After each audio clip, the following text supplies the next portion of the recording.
This audio is brought to you by Muslim Central. Please consider donating to help cover our running costs and future projects by visiting www.muslimcentral.com/donate. You're listening to Qalam Institute's podcast series, Seerah, Life of the Prophet, by Sheikh Abdul Nasir Jangda. Visit us on the web at qalaminstitute.org or find us on Facebook at facebook.com/Qalam Institute. So continuing with our series on the life of the Prophet sallallahu alaihi wasallam, Seerah Nabawiyah. In the last couple of sessions we talked about the boycott in the Shu'bah of Abi Talib, the 3 years of isolation and boycott, and the aftermath of that. I wanted to take a little bit of a step back to the time when actually the boycott was annulled, when it was canceled, because I talked a little bit about how the general sentiment in Makkah started to grow very negative towards this boycott, and how a whole group of people basically protested. Abu Talib kind of took that opportunity, and Abu Talib stood up and spoke, and then basically told them, go and check the scroll on which the boycott, the agreement was written, and they found that miracle that the Prophet ﷺ had informed them of.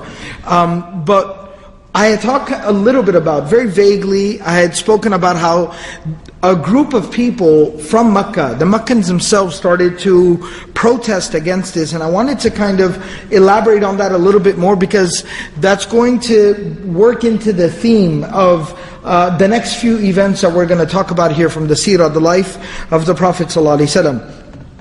So in that situation where that protest occurred for ending the boycott, Ibn Ishaq rahimahullah ta'ala mentions that there were a few people who actually started to campaign even outside of that one gathering. It wasn't just that at that one moment a bunch of people stood up and said, yeah, absolutely, this boycott is wrong, we need to end this now. No, there was actually a little bit of a movement. There was campaigning that was going on in Makkah among some very, very influential people. Amongst their names, it mentions that a few different people started to get together and started to recruit others to basically go out there, gather some support, and then basically state a case against this boycott and why this boycott needs to end. One of the first ones that's mentioned in this particular situation is a man by the name of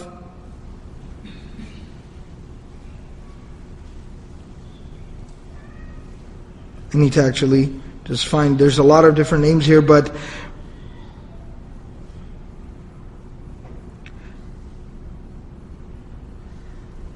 so it mentions a man by the name of Hisham. That this man named Hisham, he actually goes to a very famous leader of Makkah, of Quraysh, by the name of Zuhair. And this was a very influential man, Zuhair bin Abi Umayyah bin al-Mughira. This man named Hisham goes to Zuhair and he says, Ya Zuhair, أَقَدْ رَضِيتَ أَن تَأْكُلَ الطَّعَامَ وَتَلْبِسَ الثِّيَابَ وَتَنْكِحَ النِّسَاءَ وَأَخْوَالُكَ حَيْثُ قَدْ عَلِمْتَ لَا يُبَاعُونَ وَلَا يُبْتَاعُ مِنْهُمْ وَلَا يَنْكِحُونَ وَلَا يُنْكَحُ إِلَيْهِمْ. He goes, Zuhair, you're a decent man, you're a good man. Are you telling me that you're okay with the fact that you continue to eat food and wear good clothes and interact with people and do business and enjoy family and everything else that life in Makkah brings you, when you know that your own uncles, and he calls them uncles because these were still the Banu Hashim, the Banu Abdul Muttalib, the Prophet ﷺ and his family members were from the Quraysh, they were family members. And so he goes, your own uncles, people that are related to you by blood, are going through what they're going through? Are you telling me you're okay with this? And so the man named Zuhair basically tells him, he goes, no, absolutely not. I'm not okay with this. He says, but what am I supposed to do? He refers to Abu Jahl. Abu al-Hakam is so insistent upon this, maintaining this course of action. So he goes, how are we supposed to stand up against a man like Abu Jahl, Abu al-Hakam, and all the influence that he has and all the people that he has with him? We're going to need somebody else with us. And he says, فَقَالَ لَهُ زُهَيْرٌ أَبْغِنَا ثَالِثًا. we need to find a third person. We need to grow our numbers of this little party that we have. So the narration mentions that they basically then go to Mut'im bin Adi. Now Al-Mut'im bin Adi is a very interesting person who will play a very pivotal role later on in the seerah, and we'll talk a little bit more about him. But he comes up in the seerah again. So they go to Mut'im bin Adi and they say the same exact thing. أَقَدْ رَضِيتَ أَنْ يُهْلِكَ بَطْنَانِ مِنْ بَنِي عَبْدِ مُنَافٍ وَأَنْتَ شَاهِدٌ عَلَى ذَلِكَ مُوَافِقٌ لِقُرَيْشٍ فِيهِ. He goes, Mut'im, are you saying that you're okay with witnessing 2 entire families? He's talking about Banu Abdul Muttalib and some people from Banu Hashim, that 2 entire extended families, what we call in Urdu like khandans, 2 extended families being completely wiped out, and you're just going to stand by and watch this happen? You'll be a witness to such an atrocity? You're telling me a decent, good man like you is okay with this? He goes, absolutely not. I'm not okay with this. And he goes, that you will find me, that you'll find me to be very quick in responding to you and helping you. But he goes, I have a problem. فَمَاذَا أَصْنَعْ? What should I do though? إِنَّمَا أَنَا رَجُلٌ وَاحِدٌ. I'm only one man. He said, وَقَدْ وَجَدْتَ لَكَ ثَانِيًا. He said, مَنْ؟ قَالَ أَنَا. So he said, أَبْغِنَا ثَالِثًا. قَالَ قَدْ فَعَلْتُ. قَالَ مَنْ هُوَ؟ قَالَ زُهَيْرٌ بِنْ أَبِي أُمَيَّةَ.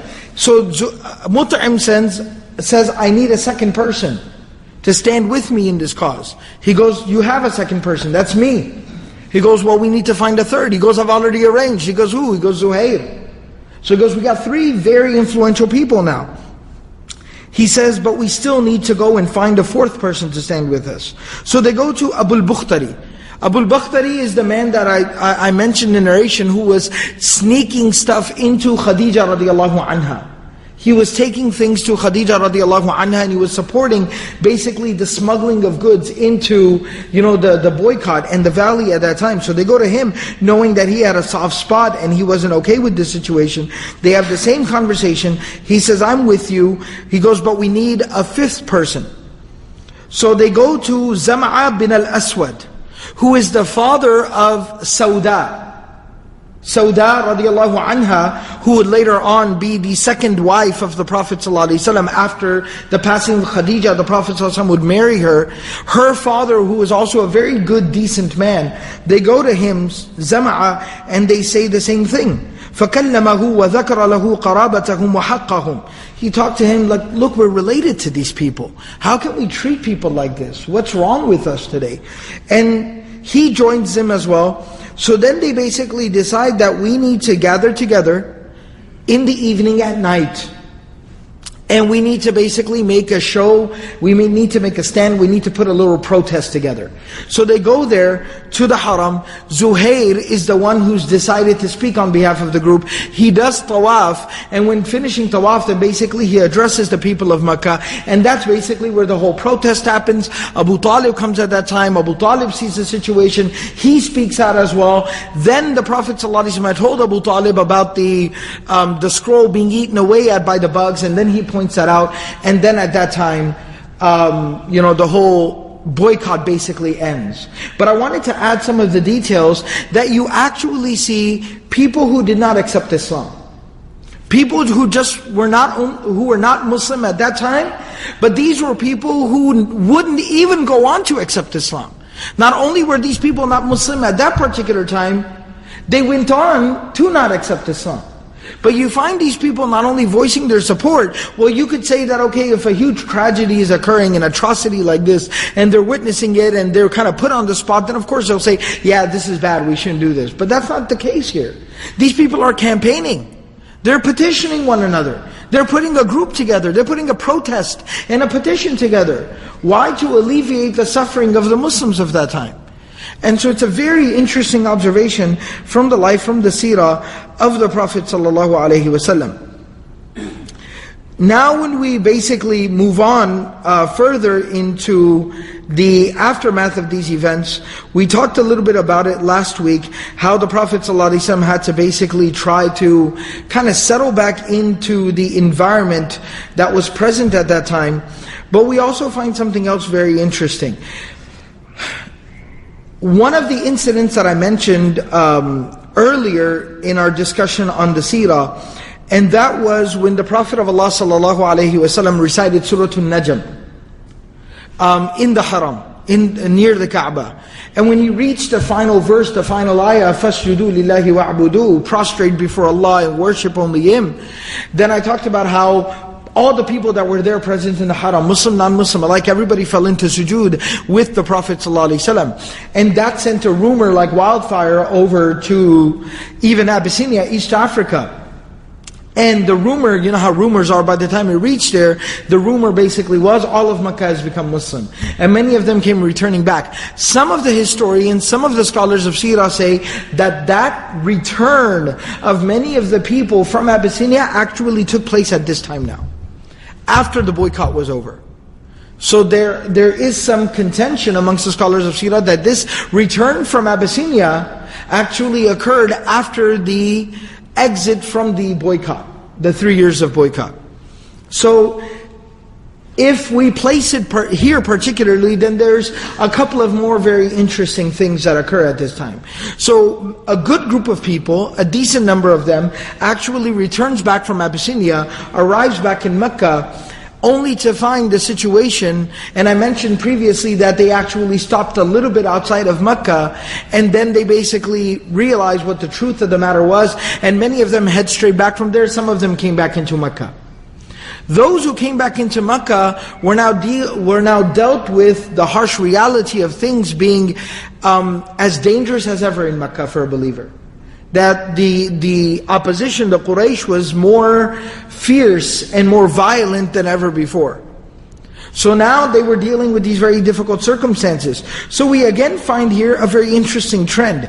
The trend that we find here is there was a system that was in place at that time that was respected, even in that society and culture, and that was that if a respectable man, if a person of some level of respect and dignity and honor would grant his protection to someone, then that person would be safe from any type of persecution or any type of violence. That person would receive protection, and that person's protection, for the sake of that other person, would be respected. This was a system, this was part of their culture in Makkah at that time. So many of these believers who came back and decided to settle down in Makkah at that time, they basically now were looking for some type of protection. One of them that's mentioned is Uthman bin Mazhun. Uthman bin Mazhun radiallahu ta'ala anhu is one of the early companions of the Prophet ﷺ, and he basically was looking for some type of protection to be able to reside in Makkah, but still be safe and to be protected. So it's mentioned in the narrations that he went to Al-Walid bin Mughira. He goes to Walid bin Mughira and he basically seeks out his protection. Even though Walid bin Mughira, remember, he's very aggressive in his opposition towards the Prophet ﷺ. Oftentimes when they've come to debate, when they've come to argue, when they've gone to Abu Talib to make all types of ridiculous demands and propositions, Walid bin Mughira oftentimes has been the mouthpiece. He's been the spokesperson. He's the one who speaks on the behalf of the people of Makkah. So Walid bin Mughira is no friend to the Muslims by any means. But at the same time, Uthman bin Mazhun, because of being, again, having some relation and being from a respectable family, Walid bin Mughira grants him his protection. And so therefore, because of that, nobody touches Uthman bin Mazhun. But the story goes on to mention that Uthman bin Mazhun radiallahu anhu goes around, walks around in Makkah, safe and sound. And the other thing is, whenever you would grant someone your protection like that, the procedure was, you would go to the Kaaba, you would go to the Haram, and there you would address everyone, get everyone's attention and say, everyone listen up, this man is in my protection. And violating this person's safety and security will be an insult, a direct insult to me personally. And will be dealt with accordingly. So it's a public declaration. And so Uthman bin Mazhun radiallahu anhu is now walking around Makkah, seeing many other Sahaba radiallahu anhum, in great trial, test and trial. They're being tortured, persecuted, killed. They're dealing with all types of things.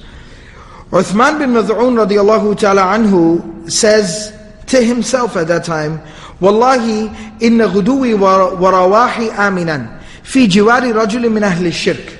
وأصحابي وأهل ديني يلقون من البلاء والأذى في الله ما لا يصيبني. He says that I swear by God, my mornings and my evenings are safe and sound in the protection of a man who's from the people of shirk, while my companions and the people who follow my religion, who follow the same religion, my brothers and sisters in faith, they are dealing with, great test and trial, and are being persecuted and tortured that I am not afflicted with. And he says, لَنَقْصٌ كَثِيرٌ فِي نَفْسِي. I find this to be a problem with me personally. That I can live, I can go by, I can feel great and awesome that at least I'm good. At least I'm good. While everybody else suffers and that doesn't trouble me or bother me. So he goes to Walid bin Mughira and he says, Ya Aba Abd Shams, that was his nickname. He says, وَفَتْ ذِمَّتُكَ وَقَدْ رَغَتُ إِلَيَّ جِوَارَكَ. He said, you have done what you promised, but now I return your protection back to you. I'm no longer in need of it. He says, لِمَا يَبْنَ أَخِي. He goes, why? Because again, they're related. So he goes, why my cousin? Why would you do that? Or my nephew? He says, لَعَلَّهُ آذَاكَ أَحَدٌ مِّن قَوْمِهِ. He goes, did somebody mess with you? Did somebody mess with you? Even though I've declared that you're protected by me? He goes, absolutely not. But I am, وَلَكِنِّي أَرْضَى بِجِوَارِ اللَّهِ عَزَّ وَجَلَّ. وَلَا أُرِيدُ أَنْ أَسْتَجِيرَ بِغَيْرِهِ. I am satisfied with the protection of Allah, and I don't need anyone else's protection. So then Al-Walid bin Mughira, because at the end of the day, remember, he doesn't have anything emotionally or spiritually vested into the situation. He goes, go to the masjid, the Baytullah, the Haram, the Kaaba, go there, and over there publicly return my protection back to me, just like I publicly extended it to you. That's how this works. So he goes there, Uthman bin Mazhun goes, walks into the Haram, addresses everyone, and says that I return Walid's protection back to him because I don't need anyone else's protection other than Allah.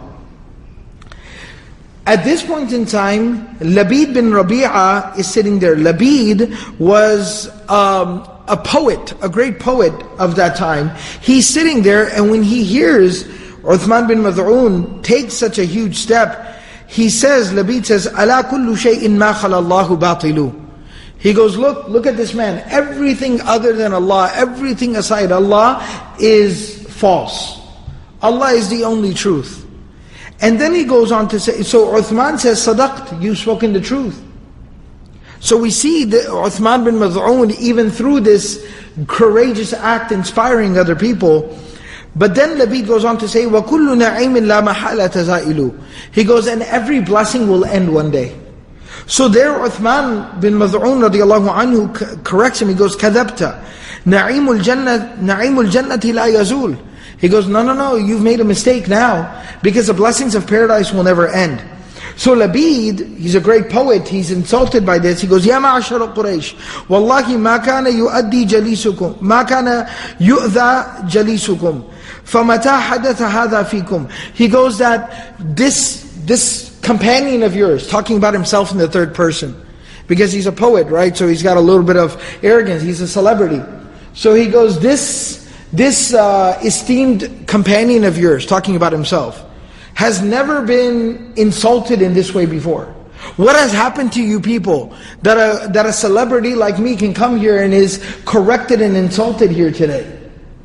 And so the narration basically goes on to say, and he goes on to kind of, another person stands up and he goes, Inna hadha safi fi sufahai ma'ahu. He goes, this is a very foolish man, and he keeps company with other foolish people. قَدْ فَارَقُوا دِينَنَا. They've abandoned our religion. فَلَا تَجِدَنَّ فِي نَفْسِكَ مِنْ قَوْلِهِ.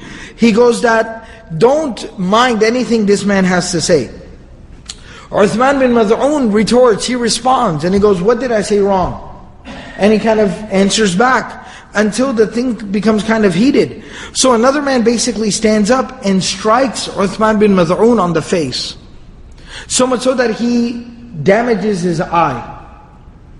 Now, the narration just kind of mentions that he damages his eye, whether he actually ruptures the eye or just gives him a black eye or whatever it is, but he seriously injures his face. Walid bin Mughira standing there watching the whole thing. Remember whose protection Uthman bin Mazhun used to be in. He's watching the whole thing, and he walks up to him and he says that, look at you. Your eye would have still been okay if you would have stayed in my protection. I would have protected you. You could have stayed in my protection and your eye would have been okay. He says that, Uthman responds to him and says, بَلْ وَاللَّهِ إِنَّ عَيْنِي الصَّحِيحَةَ لَفَقِيرَةٌ إِلَى مِثْلِ مَا أَصَابَ أُخْتَهَا فِي اللَّهِ. He goes, rather my other eye that is still alright needs to be injured in the same way my other eye was injured. If it's done for the sake of Allah, then it's completely worth it. He said, for the sake of Allah, I'm just waiting for my other eye to get injured as well. This is worth the sacrifice. And he said, وَإِنِّي لَفِي جِوَارِ مَنْ هُوَ أَعَزُّ مِنْكَ وَأَقْدَرُ. He goes, because now I am in the protection of someone who is more powerful than you, more capable than you, and more dominant than you will ever be. Ya Aba Abd Shams, O Walid bin Mughira, I am now in the protection of Allah, which is much more profound than you can ever imagine. And then Walid still persists. He goes, Halumma yabna akhi, in shi'ta ila jiwarik fa'ud. قال لا. He goes, listen still, oh nephew, if you still want my protection, I'll give it to you. He goes, no, I don't need your protection. So we see that this was a very difficult situation many of them were dealing with. There's still another narration that Abu Salama and Salama, remember, they were amongst the early people who had migrated to Abyssinia. They also returned back and came back to Makkah. Abu Salama went to Abu Talib, the uncle of the Prophet ﷺ, and sought out his protection. Said, Abu Talib, can I have your protection? And he said, absolutely, you are most definitely in my protection.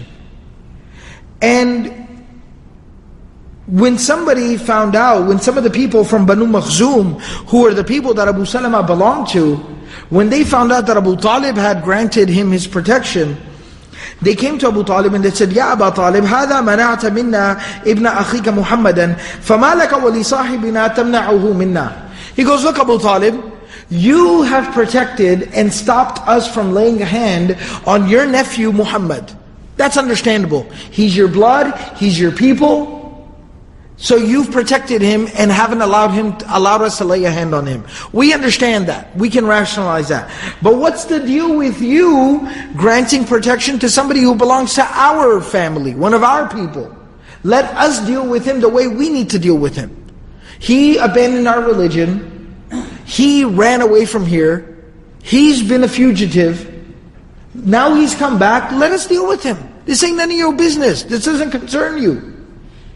Let us take care of our own internal affairs. What have you done? So Abu Talib says to them, إِنَّهُ إِسْتَجَارَ بِي وَهُوَ إِبْنُ أُخْتِي. He goes, listen, number one, he asked for my protection. I'm a man of honor. He asked for my protection, I granted it to him. Secondly, he says, look, we do have an extended relation. He is the son of my sister. Which basically he's saying that it's a way of saying, Yabna Akhi, saying somebody is someone's nephew from the brother's side, oh son of my brother, is a way of saying you are very closely related to me. You are the son of my sister, is another figurative expression saying somebody has a distant relation. He goes, no, he is distantly related to me. Number two, he asked for my protection and I granted it to him. وَإِنْ أَنَا لَمْ أَمْنَعَ إِبْنَ أُخْتِي لَمْ أَمْنَعَ إِبْنَ أَخِي. He goes, and if I wasn't going to grant him my protection, then what's to say I would no longer protect my own nephew Muhammad? I'd no longer be a man of any type of honor. No dignity, no honor. So I'm sorry, I have to do what I have to do. Now when Abu Talib is actually having to defend himself, and you have to understand how bizarre this situation is. Remember, keep in mind, things in Makkah are very heated, things in Makkah are very bad. Abu Talib, yes, has just suffered through 3 years of isolation and boycott. But Abu Talib is still considered a leader in the eyes of the people of Makkah. In the eyes of Makkah, in the eyes of Arabia, he's still a great leader. And now you have these people here arguing with Abu Talib. And that's very out of character for a lot of these people. Abu Lahab is sitting nearby. Now remember who Abu Lahab is. Abu Lahab's a great villain. We've talked a lot about him. Abu Lahab actually speaks up and he says, Ya ma'ashara Quraysh. He goes, O people of Quraysh, لَقَدْ أَكْثَرْتُمْ عَلَى هَذَا الشَّيْخِ. He goes, this elderly gentleman, this statesman, Abu Talib, y'all have caused enough trouble to him for today. You've exhausted him. That's enough. Basically, he's saying, that's enough. That's enough. Y'all have said it, all you needed to say. And he goes on to say, مَا تَزَالُونَ تَتَوَاثَبُونَ عَلَيْهِ فِي جِوَارِهِ مِنْ بَيْنِ قَوْمِهِ. He goes, what's wrong with y'all? Why do you keep attacking him? Why do you keep coming at him? And attacking him and jumping on him because he grants protection to somebody who belongs to his people? What do you think a leader is supposed to do? A leader protects his people. Somebody from his people has come to him for protection, he's granted him protection. And you people keep coming at him like this? So he says, وَاللَّهِ لَتَنْتَهُنَّ أَوْ لَنَقُومَنَّ مَعَهُ فِي كُلِّ مَا قَامَ فِيهِ حَتَّى يَبْلُغَ مَا أَرَادَ. He goes, you people will stop now. Y'all will stop this now, or all of us. And all of us is a huge statement on behalf of Abu Lahab, because what he means by saying all of us is, even those of us who are opposed, the opposition. Hey look, I ain't been with my brother Abu Talib and my nephew Muhammad since the very beginning of this thing. I don't like this. But at the same time, y'all are getting a little out of line right now. And so y'all will stop this, or we will stand with Abu Talib in everything that he stands for. فِي كُلِّ مَا قَامَ فِيهِ. We will stand with him, not only in this matter, but we will stand with him in regards to everything that he stands for, until what he wants to happen ends up happening. So you think twice about this. You go home and you chew on that for a little bit. Now those people, obviously, they were already arguing with Abu Talib, but Abu Talib is a very gentle soul. But now Abu Lahab, a very fierce-tongued man, and somebody who's always usually in the opposition, is now rebuking them, reprimanding them. So they're back on their heels and they go about their way. Abu Talib, however, is sitting there, you can imagine, kind of looking through the corner of his eye, thinking, this is interesting. This is interesting. So the narration says, Abu Talib thinks to himself that, actually they even mention, بَلْ نَنْصَرِفُ عَمَّا تَكْرَهُ يَا أَبَا عُتْبَى. They basically say, don't worry Abu Lahab, we didn't mean to offend you, we'll leave now. And وَكَانَ لَهُمْ وَلِيًّا وَنَاصِرًا عَلَى رَسُولِ اللَّهِ صَلَّى اللَّهُ عَلَيْهِ وسلم فَأَبْقَوْا عَلَى ذَلِكَ. So, because Abu Lahab had always been against the Prophet ﷺ and they wanted to keep things that way, فَطَمِعَ فِيهِ أَبُو طَالِبْ حِينَ سَمِعَهُ يَقُولُ مَا يَقُولُ. Now Abu Talib is thinking, this is very interesting. Could Abu Lahab kind of be making his way over to this side after everything that's happened? وَرَجَاءَ أَن يَقُومَ مَعَهُ فِي شَأْنِ رَسُولِ اللَّهِ. That even if he doesn't want to accept the religion of Muhammad, maybe he's now willing to stand up and defend Muhammad. Maybe. So the narration actually mentions that Abu Talib encourages Abu Lahab at this particular time to support the Prophet ﷺ in his cause and to protect him. And he recites some poetry to him. He goes, وَإِنَّ إِمْرَأً أَبُو عُتَيْبَةَ عَمُّهُ لَفِي رَوْضَةِ مَا إِنْ يُسَامُ الْمَظَالِمَ. He goes on to basically recite some poetry to him where he basically is saying that, look, there is a man, Abu Utbah, that you are his uncle. And he stands alone facing all these different types of oppression and opposition. That will now this be the time that you will come to the aid and to the help of your own family? But then of course Abu Lahab basically tells him, he goes, whoa, take it easy there. I just didn't like them talking to you like that because they talk to you today like that, tomorrow they talk to me like that. So Abu Lahab goes about his way, but it's still a very interesting environment. What I want to illustrate more than anything else is that I want everyone to understand how in negating the boycott, basically ending the boycott, you have non-Muslims, people who do not believe, did not end up believing, did not ever believe.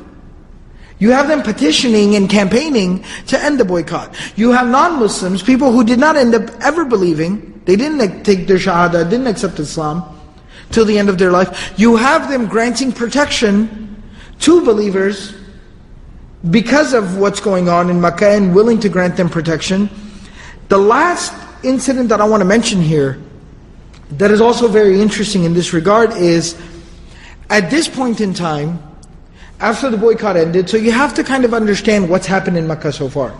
What's happened in Makkah is, just to browse through, to kind of illustrate so you can appreciate how fatigued, how exhausted somebody would be. Again, this is the tragedy. The tragedy is that we sit here in a temperature-controlled room, on soft carpet, talking about, very casually, the suffering of the Sahaba in Makkah. I realize this is still a blessing, and alhamdulillah, at some level we're engaging in the discussion on the seerah, but we have to be cognizant of that fact. Are we truly appreciating their sacrifice? Abu Bakr radiallahu anhu accepted Islam on the second day of nubuwah, of prophethood. Abu Bakr radiallahu anhu, look what he's been through. All the early days of hiding out in secret and reaching out to people and slowly growing the numbers, while ever being very cautious and apprehensive. Then eventually, when the message goes public, Abu Bakr radiallahu anhu coming to the aid and the defense of the Prophet only to be beaten into a coma. And literally receiving, we talked about in the narration, receiving permanent scars and permanent damage even to his face. To then witnessing the brutal murder and killing and torture of innocent people all throughout Makkah. To then having to say farewell and goodbye to friends, brothers, sisters, family members, community members, brothers and sisters in faith, and see them leave and depart off to a faraway land. Then to only turn around and then to spend 3 years in isolation and boycott. Having to bury babies, watching mothers mourn the death of their infants. I mean, just imagine how much a person can take. The heartache that he's been through, what he's seen, what he's been through, what he's witnessed. And try to imagine if, how difficult it would be for someone. That you just don't wake up in the morning and just sort of brush off it. He's a human being. He's a very soft-hearted man. So finally, Abu Bakr radiallahu ta'ala anhu, with a very heavy heart, tears in his eyes, a heavy heart, he goes to the Prophet sallallahu alaihi wasallam, and he asks the Prophet sallallahu alaihi wasallam for permission to also go and join the Sahaba in East Africa, in Abyssinia. The Prophet ﷺ, again, obviously, with a heavy heart, gives him permission. Because he realizes, nobody has stood firmer and stronger than Abu Bakr radiallahu anhu has. But at the same time, he realizes what he's been through. So the Prophet ﷺ gives him permission. Go ahead, you can go. Abu Bakr radiallahu anhu packs up his stuff, leaves Makkah. The narration says that he's actually traveled a day or two outside of Makkah when he runs into a man by the name of Ibn ad-Daghina, whose name is, who belonged to the tribe of Banu Kinana. His name is, a couple of different narrations. Some, Al-Waqidi mentions his name as Al-Harith, and As-Suhaili mentions that his name was Malik. In either case, he was more popularly known as Ibn Daghina. And he belongs to Banu Kinana. Banu Kinana were Hulafa. They were basically brothers through treaty and alliance with the Quraysh, with Banu Hashim. So that means that he was a leader of his people, and his people had a pact and an agreement with the Quraysh. So therefore, Ibn Daghina was a man with some influence in Makkah. Because they didn't want to violate that pact, because Banu Kinana was a huge, powerful tribe. And this was a source of alliance and strength for both of them, both tribes. And so if Ibn Daghina is a leader of his people, his word is very respected and accepted. He runs into Abu Bakr radiallahu anhu, sees him with his stuff, and he says, "Where are you going?" إِلَىٰ أَيْنَ يَا أَبَا بَكْرٍ? Where do you think you're going? He knew Abu Bakr, a very respectable man from Quraysh. He goes, where are you going? He says, أَخْرَجَنِي قَوْمِي. He says, my people left no choice but for me to leave. My people forced me out. They made me leave. Meaning the conditions, the situations. وَآذُونِي. I've received great harm from my own people. وَضَيِّقُوا عَلَيَّ. And they've made life there very difficult for me. So I have no choice but to leave. So Ibn Daghina, hearing this, is shocked. He goes, Lima, how is this even possible? And then he goes on to say, فَوَاللَّهِ إِنَّكَ لَتَزِينُ الْعَشِيرَةِ. He goes, you are somebody who respects family. وَتُعِينُ عَلَى النَّوَائِبِ. You help in all types of good causes. وَتَفْعَلُ الْمَعْرُوفِ وَتَكْسِبُ الْمَعْدُومِ. He goes, you do good things for society. You earn for those people who can't earn for themselves. He says, إِرْجَعْ فَإِنَّكَ فِي جِوَارِي. He goes, let's head back. You are in my protection now. Another narration even mentions, so I'll talk about that at that particular time. So he goes that you come with me. You're in my protection now.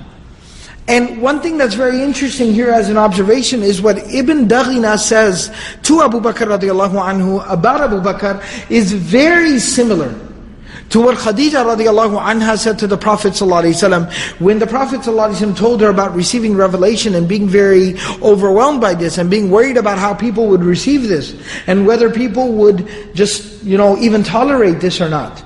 Khadija radiallahu anha said the same thing to the Prophet ﷺ, that you are somebody who is so valuable to his society, his community, so beneficial to his people, that how could Allah subhanahu wa ta'ala ever let you just go to waste like that? Similarly here, Ibn Daghina says to Abu Bakr radiallahu anhu, no, you're a very good person. We can't lose people like you. Come on, you're in my protection, let's go.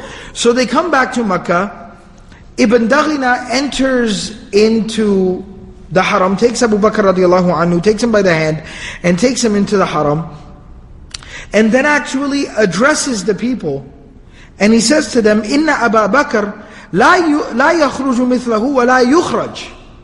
A man like Abu Bakr cannot be allowed to leave, let alone be ousted from where he lives.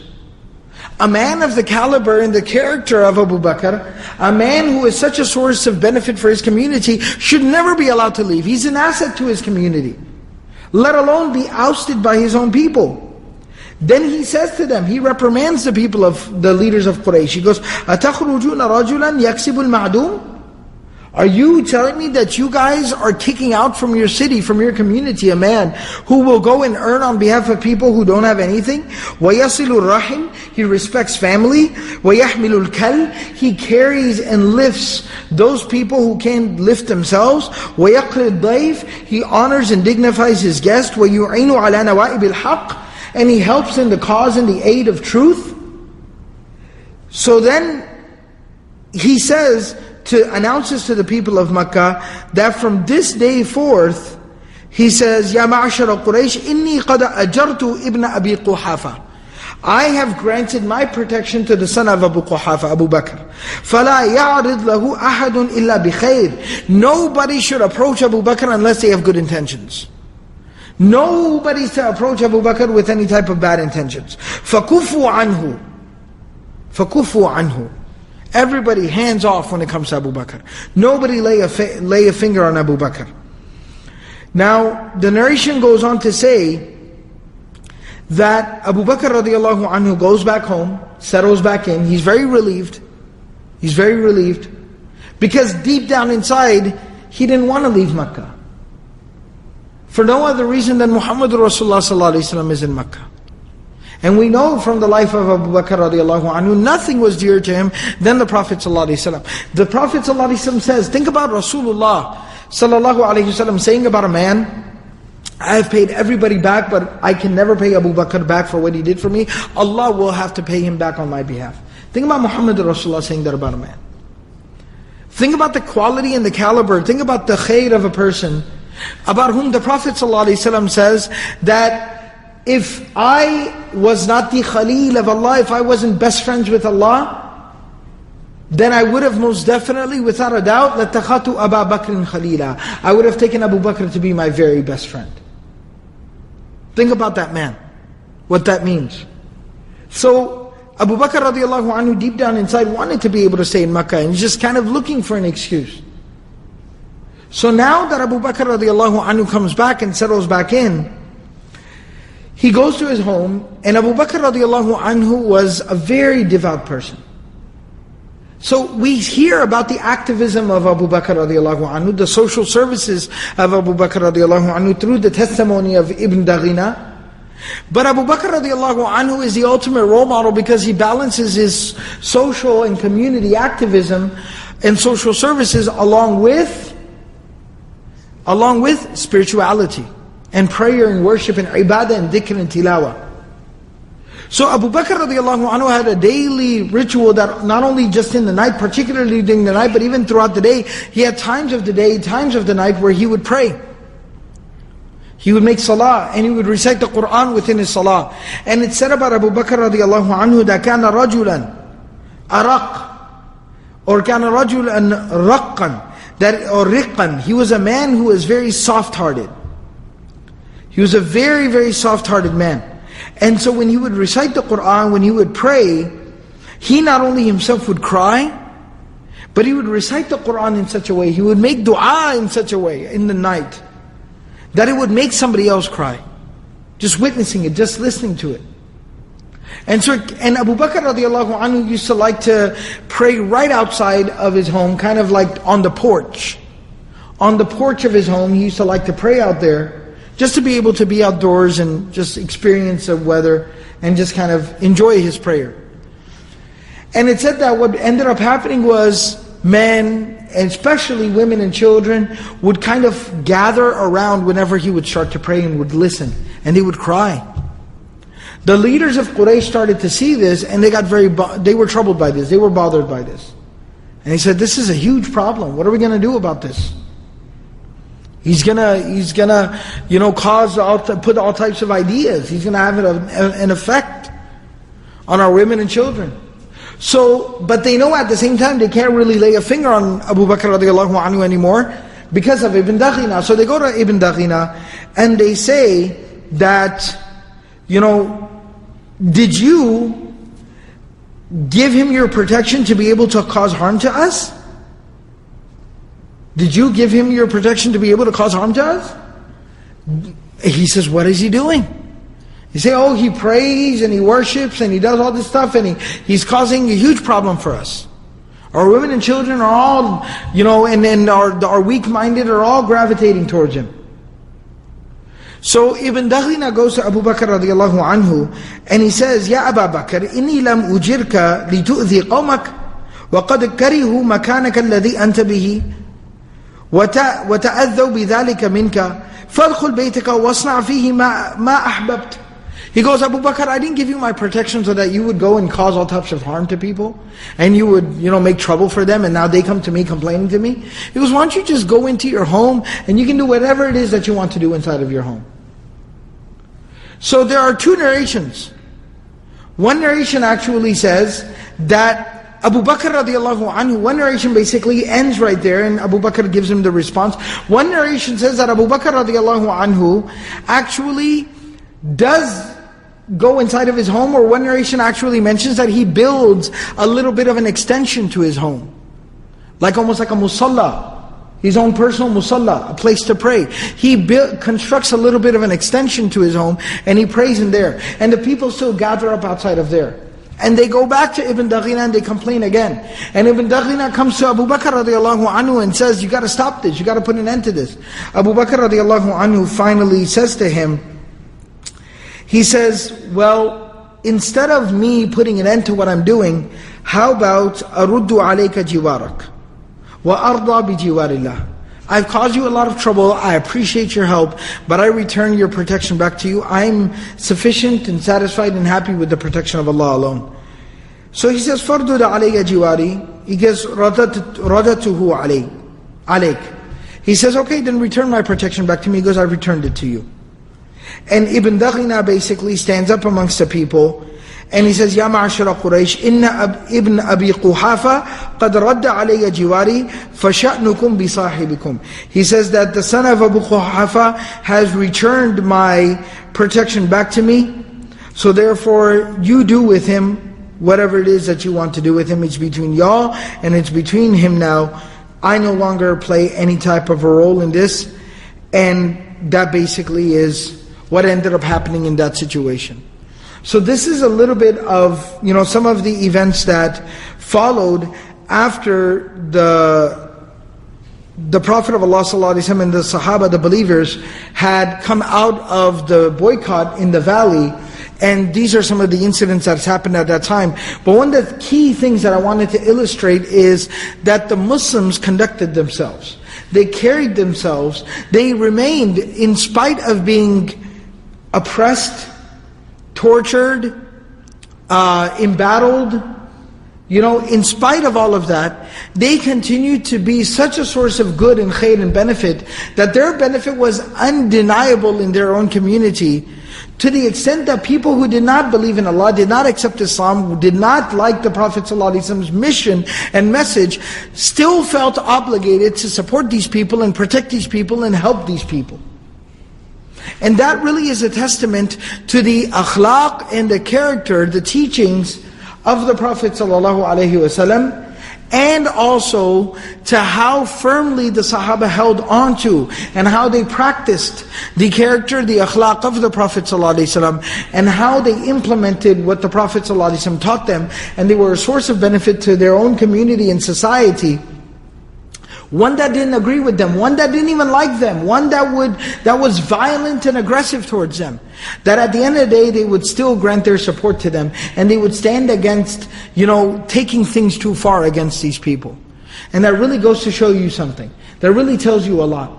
And it shows us that our akhlaq and our character, our manners, the way we conduct ourselves, and the good that we bring to our community and our society, whether Muslim or non-Muslim, is the biggest statement of what we believe in. And it is the biggest proof about the validity and the benefit and the khair of what we believe in, and what we advocate and what we propagate. And it's very important to understand that. It's said about Abu Bakr radiallahu anhu that after he left the protection of Ibn Daghina, it said literally within the next couple of days, Abu Bakr radiallahu anhu leaves his home. He's going towards the Kaaba, towards the Haram. A young man, like a street, just like a thug from the streets in Makkah, walks up to Abu Bakr. And you have to understand who Abu Bakr radiallahu anhu is. Abu Bakr radiallahu anhu is a man who's 50 years old, a very respected man of his people. He used to be viewed as a leader of his people. This street thug from Makkah walks up to Abu Bakr radiallahu anhu, picks up a bunch of dirt and throws it on the head of Abu Bakr to insult him. Abu Bakr radiallahu anhu walks by with, he's got all this dust and this dirt on him.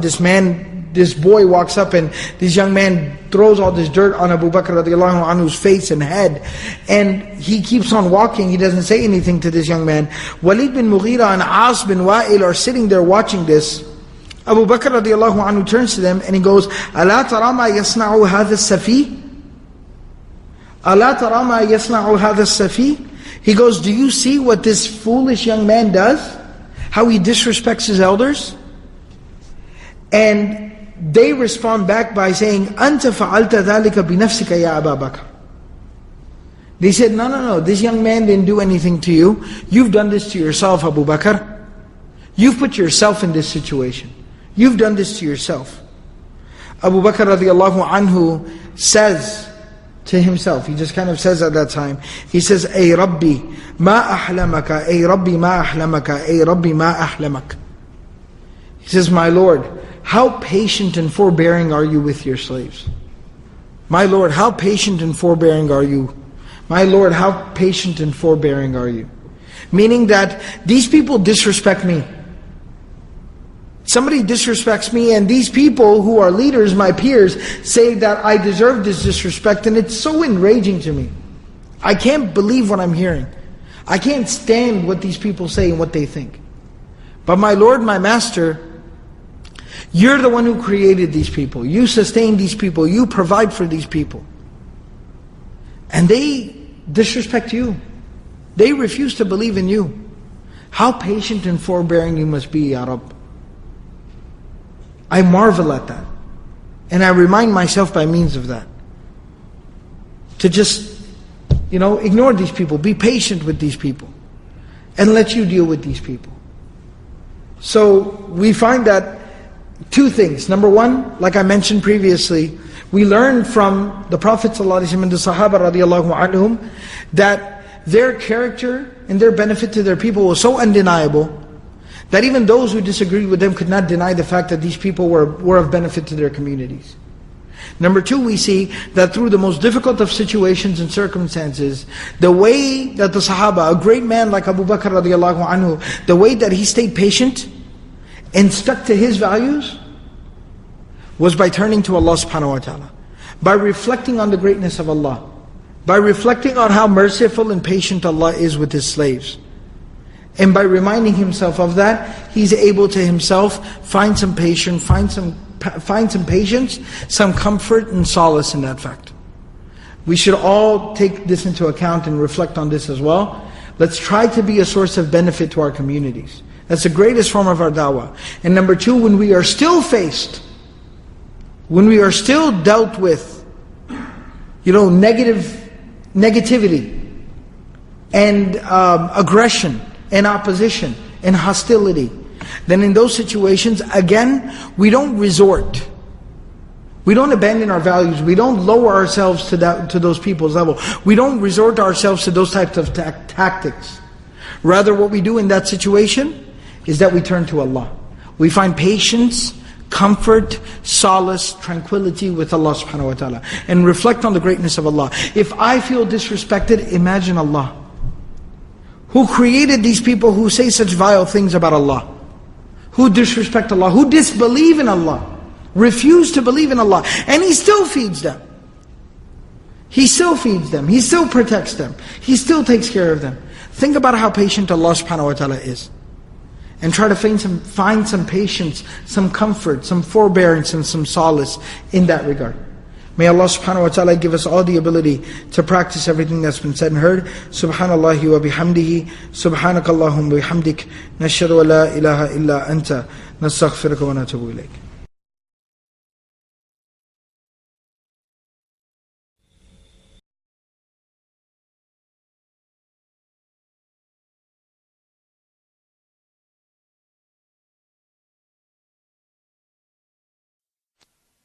Mm-hmm.